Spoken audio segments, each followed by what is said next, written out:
This came along, and the story was unique. You know, it's a very simple story, but it's it's original.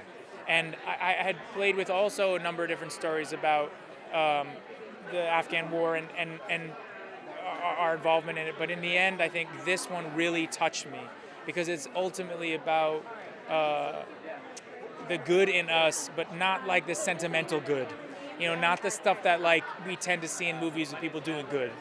It's about reluctant good. It's about begrudging good. It's like about doing good for someone you don't even really like, which which I loved, and it really moved me. You're gonna get it from both angles, Rebecca. Yeah, critical and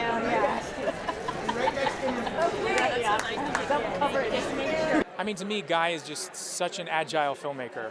And, you know, his ability to work on the fly, to have ideas. We built this movie in a way together. He was our leader, but he came to me with a 60-page script. Some of the scenes were written, some of them weren't, but there were place markers, and it would say, this is where this happens, or this is where that happens.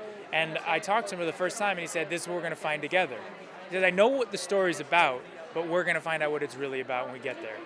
And so we sort of threw out the playbook, though we followed some of it, and he made his movie as we went along, and it was just some of the best fun I've had in a very long time. Hi. It was fun.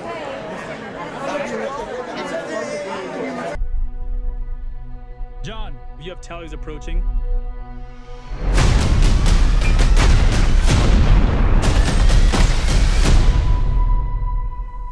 You still don't remember a thing. I don't remember any of it. I only remember the interpreter. I mean, he's just a cool dude, man. You know, I met him, for me, you know, it's Jake Gyllenhaal, man. He's like a huge movie star. I do well back home, you know, I've done well, but on the world cinema, I'm not, you know, he's Jake Gyllenhaal. So I didn't know what to expect, but the first moment I met him, he's, you know, I'm all about the work, and so is he. And I think we just saw in each other something that we both respected, and it was just easy. That's all I can say. Like from first day one, it was easy. I never had any hurdles with him, and then we just started having fun, and it's developed from then.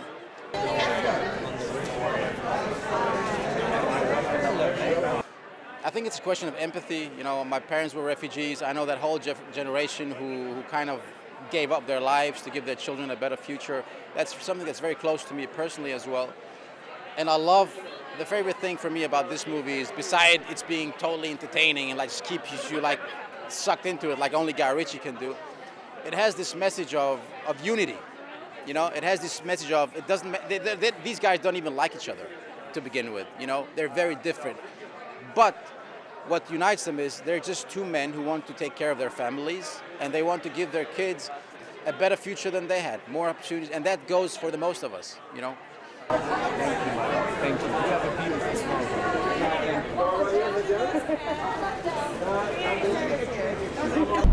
Back down. For 3 weeks, this family believed you were dead.